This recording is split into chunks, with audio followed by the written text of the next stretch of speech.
Welcome back to the Deep Dive. Great to be here. Today we're diving into something really relevant for a lot of people. Learning English, becoming fluent, feeling confident. Yeah, it's a big goal for so many. We've looked into some material that has this really interesting angle, the idea that you can actually sort of rewire your brain to learn English faster and better. Rewire your brain. That sounds a bit sci-fi maybe. A little. But this material isn't just theory. It gets into mindsets, practical habits, actual techniques. It seems really aimed at anyone who feels a bit stuck, Yeah. or maybe shy about speaking. Right, those common hurdles. So our mission today is basically to unpack the key ideas from this stuff, give you a kind of shortcut to understanding these strategies. Sounds good. Where should we start? Well, let's tackle that main phrase head on. Rewire your brain. What does this material actually mean by that when we're talking about learning English? Okay, yeah. So when the source talks about rewiring, it's really talking about changing your thinking patterns and building new habits that actually help. It uses this analogy. Think of your brain creating new connections as you learn, like building new roads. New roads. I like that. Mental roads for English. Exactly. That's a great way to put it. And here's the crucial bit the material emphasizes. Every single time you use English, even super simple stuff, Like what? like just saying hello or listening to, a deep dive like this one, or watching a quick video, Yes. you're strengthening those roads. So it's not passive. Not at all, according to this. These are like physical steps almost, helping your brain literally build and reinforce those language pathways. You're paving the road just by, walking on it. Okay, so it's less abstract than maybe it first sounds. It's about doing things, intentional actions that lead to brain changes. Pretty much, yeah. But the material we looked at also kind of hints that our brains can be a bit stubborn, resistant. Why does it sometimes feel so hard? Ah, yes, the resistance. Yeah. The material definitely touches on that. It suggests our brains naturally prefer what's comfortable, right? Okay. And that comfort zone is usually our first language. Makes sense. Familiarity is easy. Exactly. Your brain loves the familiar. It doesn't automatically want to do the harder work of navigating something new. That's often why learning can feel, boring sometimes, or tiring, or why we get scared of making mistakes. So the brain's just trying to stay cozy. Basically, yeah. It's pushing back a bit, trying to keep us where things feel easy. The comfort zone trap. But the material suggests you can push past that. You can actually train your brain to enjoy using English more. That's the really hopeful message, I think. It argues you absolutely can train your brain. Get it comfortable, even feeling positive about English.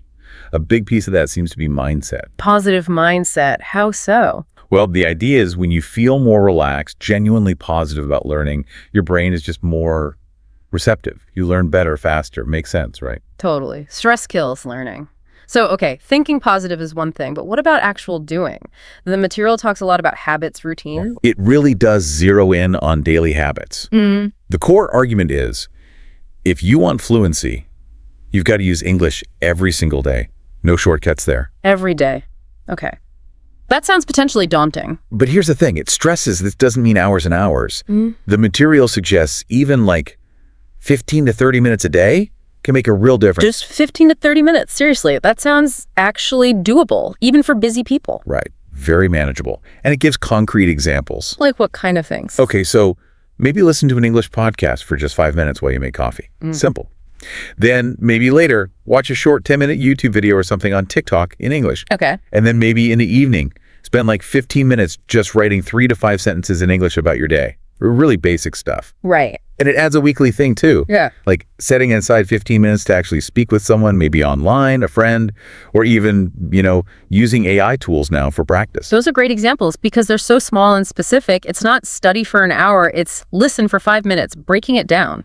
Exactly. Tiny actions building up. The material also mentioned a big tip about something we do all the time anyway, thinking. Ah, yes, that's a key one. Thinking directly in English. Directly in English. Yeah. The material points out lots of learners get bogged down translating everything in their heads, native language to English to speak, English back to native language to understand. It's slow. I can see that. Very inefficient. Totally. So to really do this rewiring, the suggestion is try to bypass that translation step altogether. Whoa. Okay. How on earth do you start doing that? That sounds really hard initially. It does. But the material suggests starting really simple, like see an object, a chair. Just think chair in English in your head. Just label things. Yeah. Or you're walking outside, just have a simple thought like, the sky is blue. Eating. Think, I'm eating rice. The big message here is you absolutely do not need perfect grammar for this internal chatter. Simple is good. Okay. Simple thoughts. No complex sentences needed inside your head. Exactly. Just enough to build that direct connection. So you're creating that direct road from the idea, the thing itself, straight to the English word, instead of detouring via your first language. You got it. And it compares this to how native speakers learned as kids simple thoughts. Loads of repetition, lots of practice. Think simple, think often, think in English. That's the gist. Got it. Okay. What about help? Resources, the material mentioned tools that can sort of boost this whole process. Yes, definitely. It lists a few types. Language learning apps, like Duolingo or Memrise for vocab. Standard stuff? Yeah. Then things like YouTube or Netflix for watching content, maybe starting with English subtitles, is the advice. And it really highlights AI tools now, like ChatGPT. Great for practicing speaking or writing without feeling judged, Well, that's a good point. Low pressure practice. Exactly. And then more traditional things, too, like flashcards, maybe using something like Anki, that's spaced repetition system, for locking in words and phrases. Right. And journaling.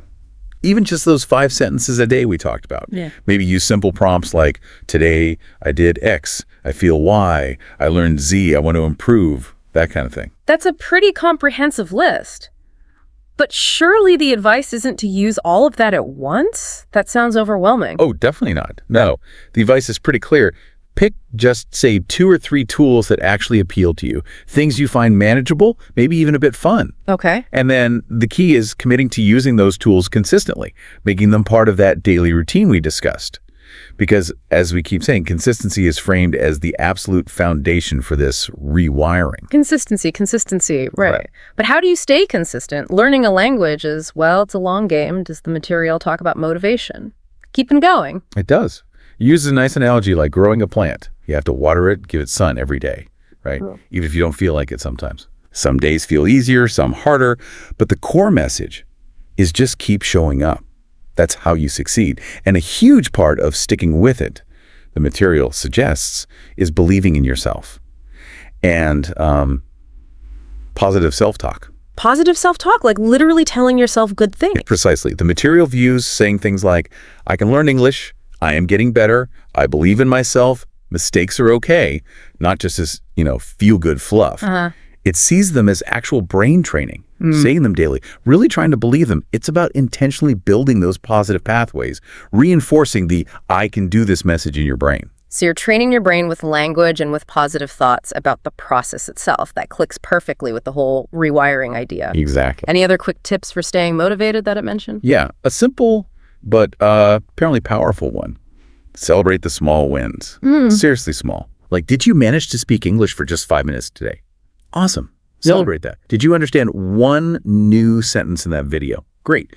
Did you just think 3 simple thoughts in English like we discussed? Fantastic. Okay. Acknowledge the tiny steps. Yeah. The material stresses that your brain needs, that little reward, that recognition of progress, no matter how small, to stay engaged and keep building those new connections for the long haul. Makes sense. Keep the motivation engine running. So if we boil it all down, the core insight from this source material is really that effective English learning isn't just, studying grammar tables or memorizing word lists in isolation. Right. It's fundamentally an active process. You're actively retraining your brain, building those roads we talked about through using the language consistently, setting up helpful daily habits, practicing thinking directly in English, and really nurturing a positive, I can do this mindset. And for you listening, the takeaway here feels really empowering, actually. By trying these techniques, you're not just studying English in the old way. You're actively reshaping your brain, building the actual capacity to be a more confident, fluent speaker. We've covered how those small daily routines, thinking directly in English, using a couple of tools that work for you, and importantly, keeping yourself motivated by noticing those small wins, they all feed into this whole transformation. It all connects. So building entirely on this materials idea of brain rewiring this concept, that consistent, simple actions can physically build new pathways in your brain. Here's something to think about. If just thinking a few basic English sentences every day can literally strengthen your brain's language circuits, as this approach suggests, where else in your life could this principle apply? Interesting question. How else might this idea of rewiring through small, consistent daily habits help you master other skills you want to learn or improve other areas you care about? Something to mull over.